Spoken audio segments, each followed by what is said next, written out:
Hi everyone, my name is Louis and today I'm going to show you an example experiment that demonstrate the relationship between gas pressure and volume using a syringe and a balloon. These experiments also help us understand Boyle's law.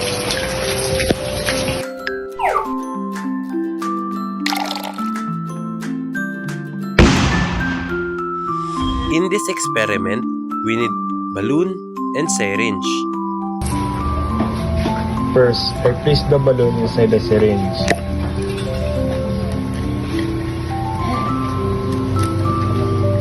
After that, I pull back the plunger to create more space inside the syringe.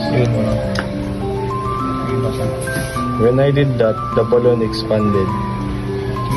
This happened because pulling the plunger increases the volume, which lowered the pressure inside the syringe. With less pressure squeezing it, the balloon gets bigger. Next, I push the plunger back in. When the volume inside the syringe decreased, the pressure increased and the balloon shrunk.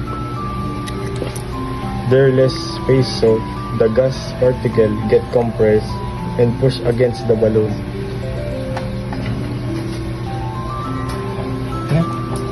Go.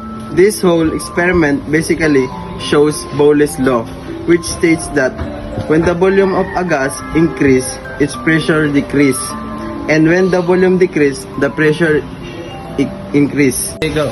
To wrap it up, this experiment shows that gas pressure and volume are inversely related. Even though it's super simple, it clearly demonstrates how gases react when the space around them changes.